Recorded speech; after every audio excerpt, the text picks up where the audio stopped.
Hello बच्चों, welcome back to my YouTube channel educational points. तो स्वागत है आपका मेरे इस नए वीडियो में। आज हम लेके आए हैं आप लोगों के लिए क्लास 12th बायोलॉजी चैप्टर 8 का एक और नया टॉपिक, जो कि है परितंत्र यानी कि इकोसिस्टम। तो बोर्ड एग्जाम के बेस पर आपका एनसीईआरटी ये नोट्स है और ये आपके बोर्ड एग्जाम में बहुत ही इम्पोर्टेंट है। बाकी के सारे पार्ट्स हमने वीडियो अपलोड कर दिया, आप जाके हमारे पेज पे देख सकते हैं। आज के इस वीडियो में हम डिस्कस करेंगे इस चैप्टर में परितंत्र के बारे में। तो देखेंगे परितंत्र क्या है। तो परितंत्र का सबसे पहले हम लिखेंगे क्या, परिचय यानी कि इंट्रोडक्शन। तो लिखेंगे कि पर्यावरण में जैवीय और अजैवीय घटकों के बीच जटिल प्रक्रियाएं होती हैं। ठीक है, तो जो पर्यावरण में जैवीय और अजैविक घटक है यानी कि निर्जीव और सजीव जो घटक है, उनके बीच में जटिल प्रक्रियाएं होती हैं। ठीक है, और जिससे ये एक दूसरे को प्रभावित करते रहते हैं। ठीक है, जिससे ये एक दूसरे को प्रभावित करते रहते हैं। किसी प्रदेश की वनस्पति तथा जंतुओं का वितरण, किसी प्रदेश की वनस्पति का और जंतुओं का वितरण वहाँ की जलवायु पर निर्भर करता है। ठीक है, वहाँ की जलवायु पर निर्भर करता है। तो किसी भी दूसरे देश की जो वनस्पति या उसकी जंतु का अलग अलग प्रकार का वो जलवायु पर उसके निर्भर करता है कि किस प्रकार से वो कौन सा जैविक प्रक्रिया करेगा। इसी प्रकार उस प्रदेश की जलवायु वहाँ की वनस्पति द्वारा प्रभावित होते हैं। इसी प्रकार किसी और देश की जलवायु उस वनस्पति के आधार पर क्या करते हैं, प्रभावित होते हैं। यही नहीं, वनस्पति उस प्रदेश में पाए जाने वाले जंतुओं के वितरण को और जंतु समूह वहाँ की वनस्पति को प्रभावित करते हैं। यानी कि इतना ही नहीं, जो वनस्पति उस देश में पाए जाते हैं और जंतु जो हैं उसका वितरण को जंतु समूह वहाँ की वनस्पति को क्या करते हैं, प्रभावित करते हैं। तो ये था आपका परितंत्र का परिचय कि किस प्रकार से जो जैविक और अजैविक घटक हैं उनके बीच में जटिल क्रियाएं होती हैं, ये एक दूसरे को प्रभावित करते हैं। और किसी अलग देश के वनस्पति जंतुओं का वितरण उसकी जलवायु पर निर्भर करता है और अलग प्रदेश की जलवायु वनस्पति पर क्या होते हैं, प्रभावित होते हैं। वनस्पति उस प्रदेश में पाए जाने वाले जंतुओं को, मतलब वनस्पति उस प्रदेश में जो पाए जाते हैं जिस देश में वहाँ की जो जलवायु है वनस्पति को क्या करती है, प्रभावित करती है। और अलग अलग प्रकार के प्रदेश में जो पाए जाने वाले जंतु हैं वह जंतु समूह को वनस्पतियां भी प्रभावित करते हैं। ठीक है, तो ये था परितंत्र। अब देखेंगे परितंत्र के प्रकार। ठीक है, परितंत्र के प्रकार में पहला परितंत्र के घटक। ये दो घटक का बना होता है, पहला अजैविक घटक और दूसरा अजैविक घटक। तो ये और दूसरा क्या है, जैविक घटक। तो अजैविक में दो चीज़ें हैं। पहला है कि अजैविक घटक ये 3 प्रकार के होते हैं। तो अजैविक में 3 चीज़ें हैं, एक अकार्बनिक पदार्थ, एक कार्बनिक पदार्थ और एक जलवायवीय घटक। तो जो परितंत्र के घटक हैं वो 2 घटकों से बने हैं, एक जैविक और एक अजैविक। और अजैविक घटक जो है वो 3 प्रकार के हैं। ठीक है, पहला देखते हैं अकार्बनिक पदार्थ। तो ये है कि ये nitrogen, phosphorus, sulphur, oxygen, hydrogen तथा जल आदि में होते हैं। ठीक है, ये नाइट्रोजन में, फास्फोरस में, सल्फर में, ऑक्सीजन में, हाइड्रोजन में तथा जल आदि में क्या करते हैं, परिवर्तित होते हैं। दूसरा कार्बनिक पदार्थ। कार्बनिक पदार्थ में लिखेंगे, कार्बनिक पदार्थ में लिखना है कि इनमें कार्बोहाइड्रेट, प्रोटीन, लिपिड्स आदि कार्बनिक पदार्थ सम्मिलित हैं। यानी कि ये जो परितंत्र के घटक हैं उसमें जो कार्बनिक पदार्थ आएंगे वो आएंगे कार्बोहाइड्रेट भी, प्रोटीन, लिपिड्स, कार्बनिक पदार्थ इत्यादि, ये सारी चीज़ें उसमें शामिल हैं। तीसरा है जलवायवीय घटक। तो लिखेंगे कि इनमें ताप, जल, प्रकाश, वायु, वर्षा, आर्द्रता आदि सम्मिलित है। ठीक है, क्या होगा कि इनमें ताप है, जल है, प्रकाश है, वायु है, वर्षा है और आर्द्रता की सारी चीज़ें सम्मिलित है, क्योंकि ये जलवायवीय घटक है। अब दूसरा है जैविक घटक। ठीक है, जैविक घटक पहला है उसका उत्पाद। ठीक है। तो जैविक घटक में पहला आएगा उत्पाद। इसमें लिखेंगे कि ये हरे पादप एवं प्रकाश संश्लेषी बैक्टीरिया है। ठीक है, ये हरे पादप एवं प्रकाश संश्लेषी बैक्टीरिया है जो सूर्य के प्रकाश में अकार्बनिक पदार्थों के द्वारा जटिल कार्बनिक पदार्थ बनाते हैं। ठीक है, ये हरे पादप हैं एवं प्रकाश संश्लेषी बैक्टीरिया हैं जो सूर्य के प्रकाश में अकार्बनिक पदार्थ के द्वारा क्या हैं, जटिल हैं और कार्बनिक पदार्थ बनाते हैं। इसलिए हरे पादप को स्वपोषित कहते हैं। ठीक है, इसी प्रकार हरे पौधों को हम स्वपोषित कहते हैं। तो ये हो गया आपका उत्पाद की परिभाषा। अब हम इसमें लिखेंगे उपभोक्ता। ये भी आपके जैविक घटक में आते हैं। उपभोक्ता क्या है? तो ये परितंत्र के परपोषी जीव हैं। ये परितंत्र का एक प्रकार का परपोषी जीव है जो भोजन के लिए किसी न किसी रूप में उत्पादकों पर आश्रित होते हैं। ठीक है, तो ये परितंत्र का परपोषी जीव है जो भोजन के लिए किसी न किसी ही रूप में जो उत्पाद होते हैं उस पर आश्रित होता है, यानी निर्भर होता है। किसी भी परितंत्र में उत्पादकों के अतिरिक्त अन्य जीव उपभोक्ता कहलाते हैं। ठीक है, किसी भी परितंत्र में जो उत्पादक हैं उसके अतिरिक्त अन्य जीव उपभोक्ता कहलाते हैं। उपभोक्ताओं को निम्नलिखित वर्गों में बांटा जा सकता है। ठीक है, उपभोक्ताओं को निम्नलिखित वर्गों में बांटा जा सकता है। तो ये उत्पाद हो गया और फिर उपभोक्ता हो गया। तो इसको जो निम्नलिखित वर्ग में बांटे गए हैं उसका पहला वर्ग है प्राथमिक उपभोक्ता। इसमें लिखेंगे हम इस प्रकार से कि वनस्पति का सेवन करने वाले जंतुओं को शाकाहारी प्राणी कहते हैं। ठीक है, जो वनस्पति का सेवन करते हैं उन जंतुओं को हम शाकाहारी प्राणी कहते हैं। ये परितंत्र के प्राथमिक उपभोक्ता हैं। क्या है? ये परितंत्र के प्राथमिक उपभोक्ता हैं। फिर इसके बाद पैराग्राफ चेंज करेंगे, लिखेंगे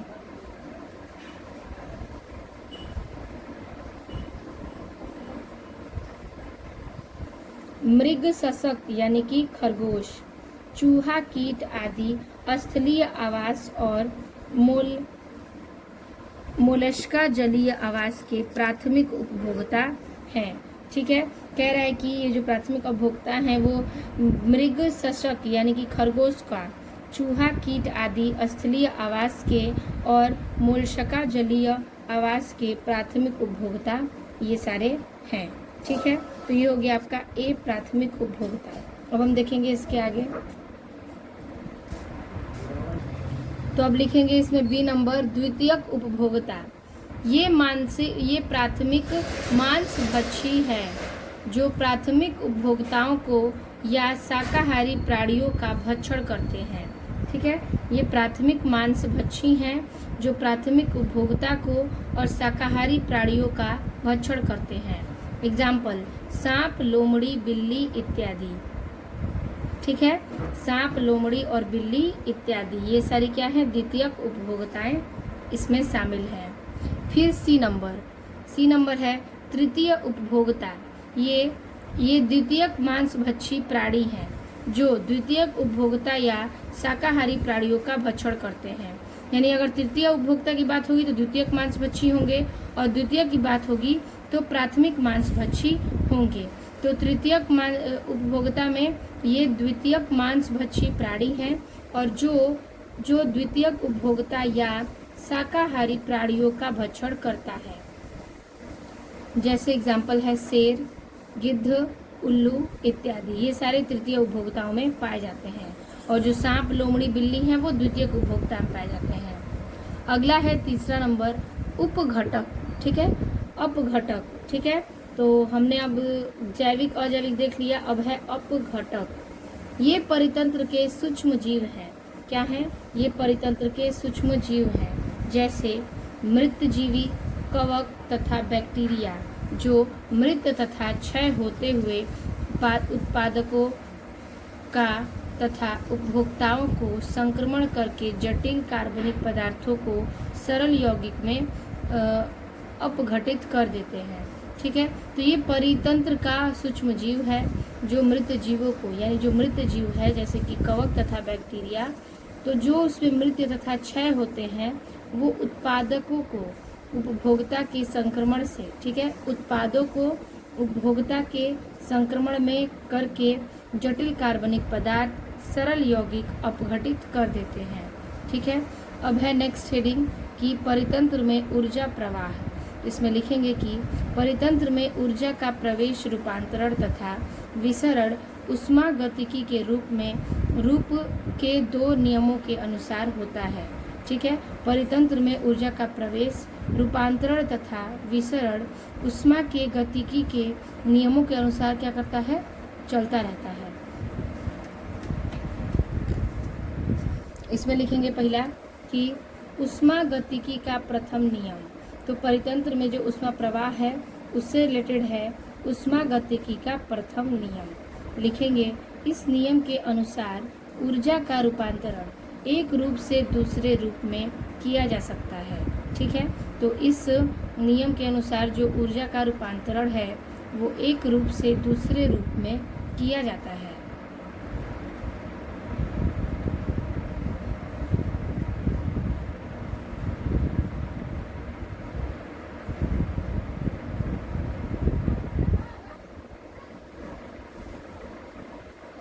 किया जा सकता है, किंतु इसे न तो उत्पन्न किया जा सकता है और न ही नष्ट किया जा सकता है। तो जो ऊष्मागतिकी का नियम है, इस नियम के अनुसार जो ऊष्मा का रूपांतरण होता है वो एक रूप से दूसरे रूप में किया जाता है। उसका रूपांतरण क्या होता है, एक रूप से दूसरे रूप में हम कर सकते हैं, किंतु इसे न तो उत्पन्न किया जा सकता है और न ही नष्ट किया जा सकता है।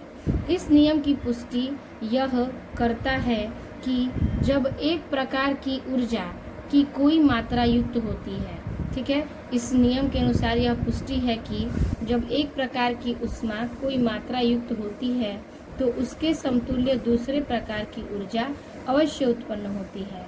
ठीक है। तो उसके अतिरिक्त समतुल्य दूसरे प्रकार की जो ऊर्जा है वो अवश्य उत्पन्न होने लगती है। ठीक है। तो ये हो गया आपका ऊष्मागतिकी का प्रथम नियम। अब हम देखेंगे ऊष्मागतिकी का द्वितीय नियम। तो इसमें लिखेंगे कि इस नियम के अनुसार ऊर्जा के रूपांतरण में कुछ ऊर्जा परिक्षेपित अथवा विसरित होती है। ठीक है। इस नियम के अनुसार जो ऊर्जा का रूपांतरण है वो कुछ ऊर्जा जो है, इसमें कुछ ऊर्जा की मात्रा परिक्षेपित अवस्था में विसरित हो जाती है और वास्तव में ऊर्जा किसी भी रूप में क्यों ना हो, इसका कुछ भाग ऊष्मा के रूप में भी अवश्य व्यय होता है। कहना चाहता है कि वास्तव में ऊर्जा किसी भी रूप में इसलिए क्यों ना हो, यानी कि क्यों नहीं होना चाहिए, क्योंकि इसका कुछ भाग ऊष्मा के रूप में अवश्य व्यवस्थ होता है। ऊष्मा ऊर्जा के रूपांतरण की अंतिम अवस्था को प्रदर्शित करता है। जो ऊष्मा है वो रूपांतरण की क्रिया में अंतिम अवस्था को भी प्रदर्शित करता है। सजीव ऊर्जा की इस हानि को भोजन के ऑक्सीजन से प्राप्त करते हैं। ठीक है। सजीव ऊर्जा की इस हानि को हम भोजन के ऑक्सीजन से प्राप्त करते हैं। ऊर्जा के अनुसार ऊर्जा के स्थानांतरण या रूपांतरण में, ठीक है, जो सजीव चीज़ें हैं उसमें हानि को भोजन के ऑक्सीजन से प्राप्त करते हैं। ठीक है। और फिर ऊर्जा के रूपांतरण या स्थानांतरण या रूपांतरण में क्षय हुई ऊर्जा पुनः प्रयोग में नहीं आती है। ठीक है। ऊर्जा के रूपांतरण में स्थानांतरण में जो रूपांतरण की गई क्षय हुई ऊर्जा है वो प्रयोग में नहीं पाई जाती। इसलिए परितंत्र में ऊर्जा का प्रवाह एक दिशीय होता है। क्या होता है, इस प्रकार से जो परितंत्र में ऊर्जा का प्रवाह है वो एक दिशीय होता है। अतः ऊर्जा एक ही बार प्रयोग में आती है और इसका चक्रीकरण नहीं होता है। ठीक है। एक ही बार ऊर्जा प्रयोग में आती है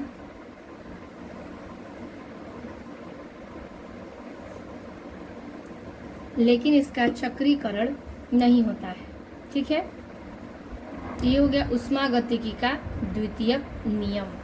अब इसमें कुछ फिगर हैं, उसको देख लेते हैं।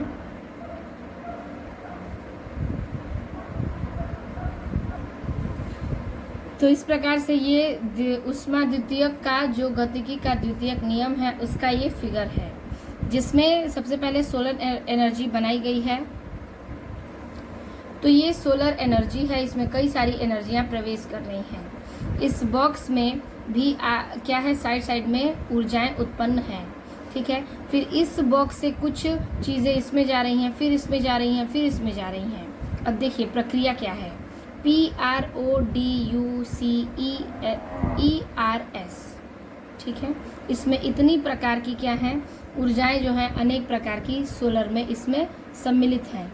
अब ऊपर से जो है वो है एनर्जी लॉस्ट इन इन्वायरमेंट, यहाँ से जो है वो एनर्जी लॉस्ट इन इन्वायरमेंट यानी पर्यावरण से ऊर्जा प्रदान कर रही है, ठीक है। यहाँ से भोजन की उत्पत्ति यहाँ से प्रवेश कर रही है।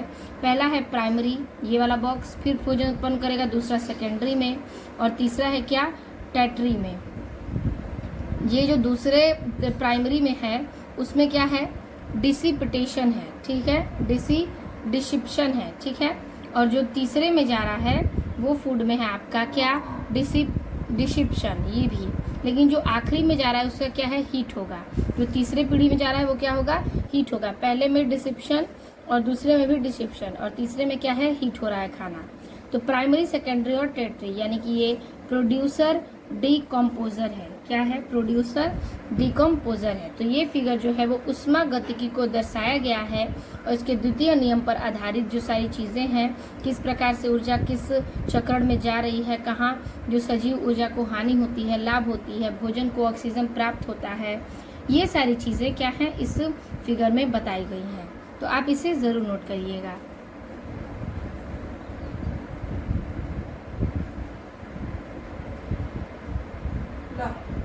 नेक्स्ट हेडिंग करेंगे परितंत्र में 10% ऊर्जा रूपांतरण का नियम। यानी जब परितंत्र में 10% का ऊर्जा रूपांतरण होगा तो उसका कुछ अलग से नियम भी दिया गया है। लिखेंगे कि परितंत्र में शाकाहारी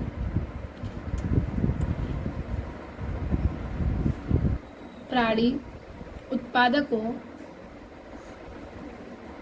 हरे पादपों को खाते हैं, ठीक है। जो परितंत्र में है उसमें शाकाहारी जो प्राणी हैं वो उत्पादकों को हरे पादपों में खाते हैं। उपलब्ध ऊर्जा का कुछ ही भाग उनके शरीर का अंश बनाते हैं। यानी जो उपलब्ध ऊर्जा है उसके कुछ ही भाग उनके शरीर का अंश बनाता है।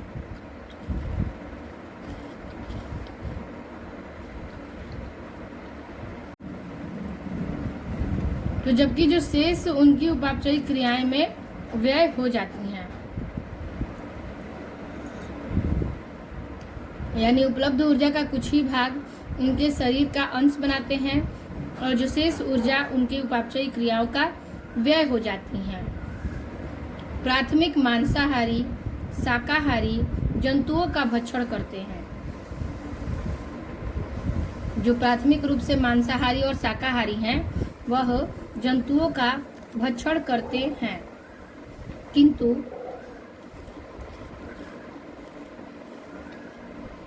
किंतु उपलब्ध ऊर्जा का कुछ ही भाग उनके काम आता है। किंतु उपलब्ध ऊर्जा का जो कुछ ही भाग है वो उनके काम आता है। शेष ऊर्जा या तो ऊष्मा के रूप में पर्यावरण में विसरित हो जाती है। जो शेष ऊर्जा है वह ऊष्मा के रूप में पर्यावरण में क्या होती है, विसरित हो जाती है।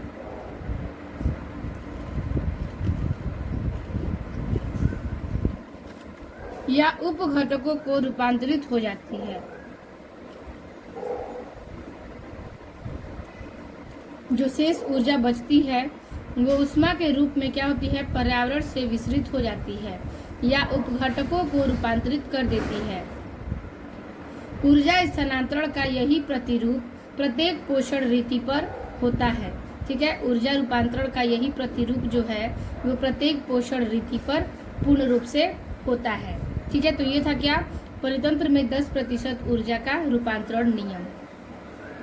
अगला है ऊर्जा रूपांतरण का 10% नियम। अब यहाँ पर ऊर्जा रूपांतरण का जो 10% है उसका नियम देखेंगे।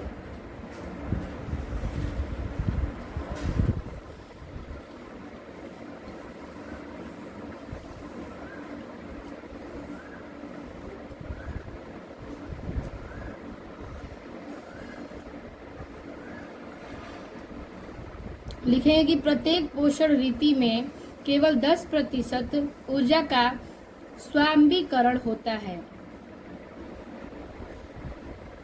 यानी कि जो प्रत्येक पोषण रीति है उसमें केवल 10% ही ऊर्जा का स्वांबीकरण होता है, बाकी 90% ऊर्जा के रूप में व्यय हो जाता है। बाकी का जो 90% है वो ऊर्जा के रूप में व्यय हो जाता है, ठीक है।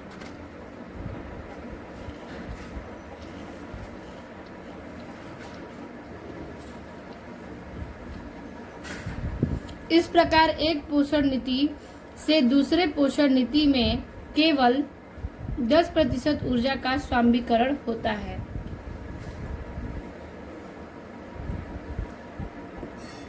कहने का अर्थ है कि जो 90% ऊर्जा के रूप में व्यय होता है वो इस प्रकार के पोषण रीति जो दूसरे पोषण रीति में केवल 10% की स्वावलंबी ही होता है। इस नियम को लैंडरमैन ने सन 1942 में प्रदर्शित किया था।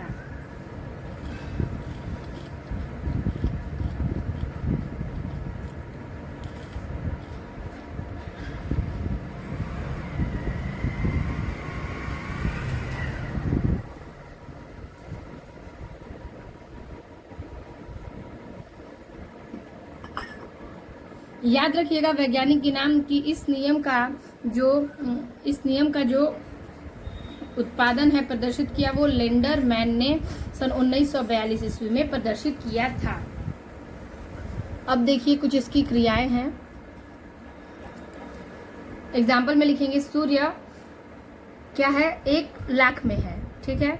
तो उसका 10% यानी हरे पादप में गया, तो हरे पादप में कितना गया कि 10,000, फिर उसका 10% शाकाहारी में, इसका 1,000, फिर 10% उपभोक्ता में यानी कि 100, फिर उसका उपभोक्ता का कुछ भाग गया 10% किसमें अपघटक में यानी कि 10% यानी कि 0 होगा, ठीक है। तो ये था क्या इसकी क्रियाएं ऊर्जा रूपांतरण में जो 10% का नियम है। पहले सूर्य से होगा, फिर 10% हरे पादप, फिर शाकाहारी, उपभोक्ता और अपघटक। तो ये था क्या ऊर्जा रूपांतरण के 10% का नियम। अगला हेडिंग है पारिस्थितिकी पिरामिड। तो पारिस्थितिकी पिरामिड में हम लिखेंगे कि प्रत्येक परितंत्र की आहार श्रृंखलाओं का उत्पाद को प्राथमिक उपभोक्ता शाकाहारी तथा द्वितीय उपभोक्ता मांसाहारी, ठीक है। तो कह रहा है कि जो प्रत्येक परितंत्र की आहार श्रृंखला है उसमें उत्पाद को प्राथमिक उपभोक्ता शाकाहारी तथा द्वितीय उपभोक्ता मांसाहारी तथा तृतीयक उपभोक्ता आदि का उनकी संख्या, जीव भार तथा ऊर्जा के स्तर पर पारस्परिक संबंध होता है, ठीक है।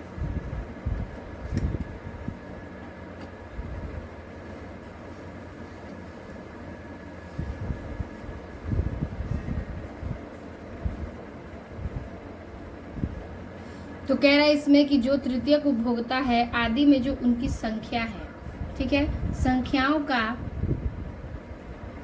संख्याओं का जो संबंध है, ठीक है, संख्या, जीव भार तथा ऊर्जा के स्तर पर पारस्परिक संबंध बनाती है या होता है, जिसे लेखा चित्रों द्वारा प्रदर्शित करते हैं, ठीक है, लेखा चित्र द्वारा प्रदर्शित करते हैं। इन लेखा चित्रों को आहार पिरामिड या पारिस्थितिकी पिरामिड कहते हैं और एल्टर के अनुसार आधार पिरामिड 3 प्रकार के होते हैं, ठीक है। एल्टर के नियम के अनुसार ये जो आधार पिरामिड है वो 3 प्रकार के हैं। तो देखते हैं पहला क्या है। पहला है जीव संख्या का पिरामिड। इसमें देखेंगे कि ये इसका फिगर है, ये एक ट्रायंगल के शेप में है। नीचे है क्या आपका उत्पाद, उसके ऊपर है प्राथमिक उपभोक्ता, उससे के और ऊपर है थोड़ा सा कम द्वितीयक उपभोक्ता, और उसके ऊपर है जो थोड़ा सा कम वो क्या है तृतीयक उपभोक्ता। यानी उत्पाद से प्राथमिक, प्राथमिक से द्वितीयक, द्वितीयक से तृतीयक। ठीक है। यह उत्पादों और विभिन्न पोषक रीतियों के उपभोक्ताओं में पारस्परिक संबंधों को प्रदर्शित करता है। ठीक है, ये क्या करता है कि उत्पादों में जो विभिन्न पोषक रीतियां हैं उनको उपभोक्ताओं में पारस्परिक संबंधों को क्या करता है प्रदर्शित करता है। पिरामिड के आधार पर उत्पादक यानी पादप होते हैं। पिरामिड के आधार पर जो उत्पादक हैं वो पादप होते हैं, और जो प्रकाश संश्लेषण द्वारा भोजन बनाते हैं, क्या करते हैं ये प्रकाश संश्लेषण के द्वारा भोजन बनाते हैं। इनकी संख्या सर्वाधिक होती है। क्या होती है? इनकी संख्या सर्वाधिक यानी कि ज्यादा होती है। इनसे ऊपर शाकाहारी जंतु होते हैं। इनसे ऊपर क्या है? एक शाकाहारी जंतु पाए जाते हैं। इनकी संख्या अन्य सभी जंतुओं से अधिक होती है। इनकी जो संख्या है वो अन्य सभी जंतुओं से अधिक होती है यानी कि ज्यादा होती है। इनसे ऊपर की रीतियां तथा द्वितीयक तथा तृतीयक उपभोक्ता होते हैं। यानी कि जो उत्पाद हैं इनसे ऊपर की रीतियां होती हैं, द्वितीयक तृतीयक उपभोक्ताएं पाए जाते हैं।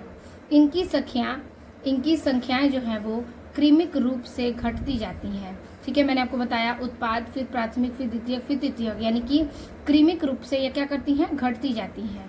पिरामिड के शीर्ष पर जंतुओं की संख्या कम होती है। अब देखिए, ये पिरामिड का शीर्ष है और शीर्ष पर क्या है? जंतुओं की संख्या कम है। नीचे उत्पाद है, फिर प्राथमिक उपभोक्ता में जंतुओं की संख्या, फिर द्वितीयक उपभोक्ता में जंतुओं की संख्या, फिर तृतीयक में। यानी कि पूर्ण रूप से क्रमिक रूप से क्या कर रहा है? घटता जा रहा है, और शीर्ष पर इसकी जंतुओं की संख्या बहुत कम पाई जाती है।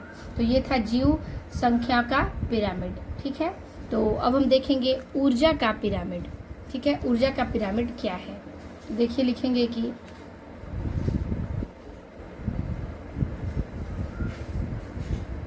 ऊर्जा का पिरामिड द्वारा स्पष्ट है कि, यानी ऊर्जा के पिरामिड द्वारा स्पष्ट है कि आहार श्रृंखला की प्रत्येक पोषण रीति पर ऊर्जा का हानि होता है। ठीक है, कह रहा है कि प्रत्येक पोषण रीति पर ऊर्जा की हानि होती है। तो वही कह रहा है कि जो ऊर्जा का पिरामिड है वो स्पष्ट रूप से यही दर्शाता है कि जो आहार श्रृंखला की प्रत्येक पोषण रीति है वो ऊर्जा की हानि है।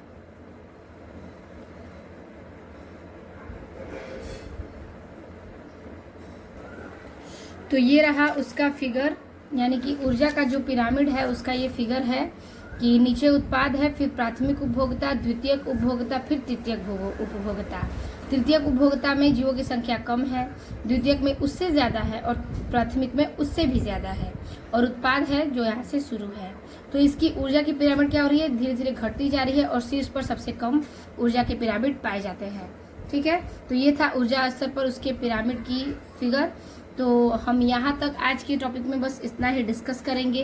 बाकी हम देखेंगे कल के वीडियो में जैव विविधता एवं संचरण। इसके अलग अलग टॉपिक हैं जो कि हम अलग अलग वीडियो में देखने वाले हैं। तो आज के लिए बस इतना ही। तो आज का जो टॉपिक है वो यहाँ पर समाप्त होता है। वीडियो अच्छी लगी हो तो लाइक, कमेंट अपने दोस्तों को ज़रूर शेयर कीजिएगा। मिलते हैं आपसे नए वीडियो में नए टॉपिक के साथ। तब तक के लिए धन्यवाद।